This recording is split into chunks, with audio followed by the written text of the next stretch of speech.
Hello, my dear friends. Once again, welcome back to my channel, Lyceum of Politics. In today's video, my friends, I would like to discuss with you the basic concepts of liberalism. So, let's begin our journey today. So, friends, let me make it very clear before I start discussing liberalism with you that we should understand liberalism as an intellectual movement, okay? A kind of intellectual movement that gathered momentum during the late 17th century in the Western world. Though, yes, the early traces of liberalism were found during the 16th century, you can say, but basically it gained momentum during the late 17th century. Okay, so liberalism basically focused on the promotion of individual liberty, that is, freedom of the individual, freedom from any kind of restraint, specially focusing on the restraints imposed by the state on the individual. Okay, it promoted the autonomy of the individual, as if the individual should be treated as the master of his own fate and that the state or any other agency will not act as the master of the individual. Okay. Actually, my friends, to be very frank, the Puritan Revolution and the Glorious Revolution would help us immensely to understand the basic entire process of the rise of a bourgeois class in England, okay, who is intimately linked to the political ideology of liberalism in England. So, with the rise of that kind of a bourgeois class, my friends, during that time, came up the theories of philosophers like John Locke, Adam Smith, Jeremy Bentham, who further helped to understand the basic liberal intellectual movement to us. So, as I've already told you just now, that the early exponents of liberalism were English philosophers like John Locke, Adam Smith, Jeremy Bentham, and others. Okay, and John Locke is denoted as the father of liberalism.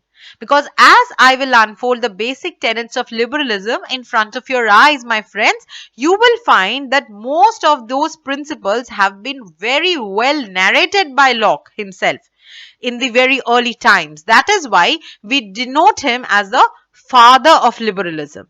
And after watching this video, my friends, kindly take a look at the video on John Locke made by me earlier in this channel to make the picture even more clearer. And yes, of course, do subscribe my channel and inspire me to come up with many more new concepts to you. So now let us move on the next slide. Okay. So with that, now let's have a look at the basic tenets of liberalism. Okay. So as I have told you just now that liberalism promotes the autonomy of the individual. That is, individuals should not be restricted by any kind of restraint until and unless that freedom of the individual is causing any harm to the freedom of another individual. That is within his private sphere, as long as his freedom is not harming someone else, an individual is free to take his own actions and decisions. Okay. Then liberalism advocates that man is a rational creature.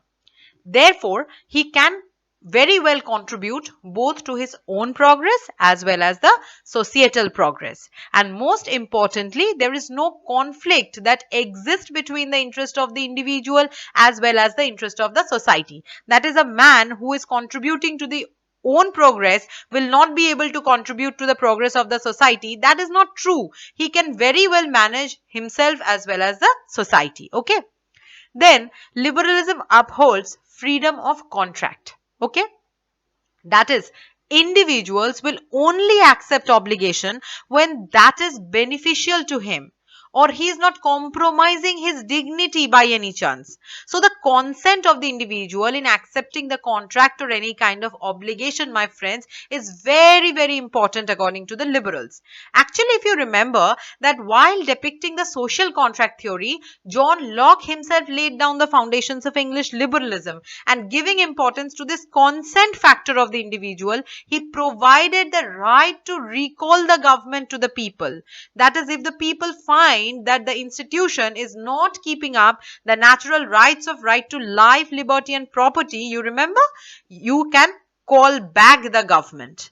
So just in case if you want to know more, as I was telling you just now, just go back and have a look at my video on John Locke. Okay. So according to the liberals, it is very important that the natural rights of the people, that is the right to life, liberty and property, should be protected and they are inviolable.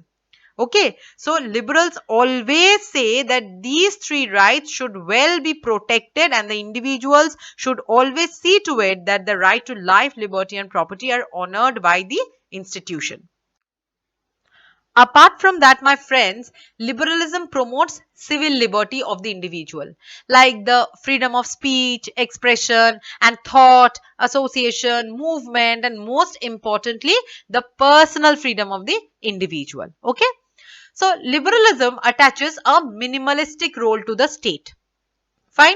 That is relying on the market society model, my friends. It restricts the function of the state up to protection of the natural rights of the individual. That is the right to life, liberty and property, as I was telling just now, and the maintenance of law and order, enforcing the contract.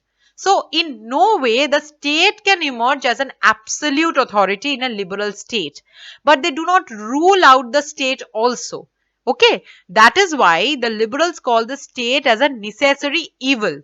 It is necessary, but it is an evil also. You remember when I was discussing Jeremy Bentham in another video, I discussed utilitarianism with you. Then I mentioned it, this concept of necessary evil. Okay. So basically, liberalism is a concept which tends to accommodate new ideas, my friends, with the changing needs of time and modify and improve itself accordingly to sustain with the time. Okay. So now, my friends, up till now, the basic tenets that I discussed with you can be termed as classical form of liberalism, my friends. Okay. But as I have told you during the end of my last slide, that with the changing needs of time, with the emergence of new theories like Marxism and others, the concept of liberalism also has undergone few changes in order to get accommodated in the new world. So new forms and new ideas started to come up within the liberal arena. So by the end of 19th century, or rather by the 19th century, if you can say like this, classical liberalism was undergoing some huge changes. For example, the concept of welfare state came up now. The theory of welfare state came in by that time, where the state was no more a necessary evil to the liberals. It started to accept the concept of welfare state, that is a state that do not restrict itself to provide law and order only, but that provides various types of social services and provides social security, promotes education, and therefore works for the betterment of the life of the individual. So for them, the state was no more a very strict necessary evil. Now the state emerged as a welfare state. Okay. So this brings in a more positive role of the state. That is why this kind of liberalism or modern liberalism is also sometimes termed as positive liberalism, which also admits multiculturalism. Okay. So now modern liberalism promoted distributive justice for the betterment of the society, for the betterment of all in the society. That is, nobody should be left out from any kind of development. So distributive justice itself is an idea that again needs a good discussion. When I plan to discuss John Rawls and his theory of justice with you, so while I will do that, I will bring in the concept of distributive justice very clearly to you. Okay. So in a separate video, we will do it. So the main advocates of this modern or positive liberalism were like J.S. Mill, T.H. Green, who advocated a full-fledged theory of welfare state himself, and then Harold Lasky, John Rawls, and many others. Okay.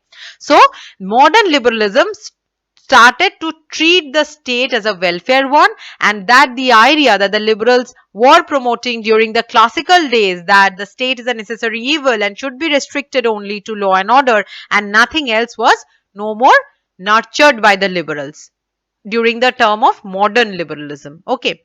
Then we will come up in another video the concept of neoliberalism, where we will find the role of a state in another different way. I will make a different video for neoliberalism for you. Okay, for right now, let us concentrate on classical liberalism and modern liberalism only.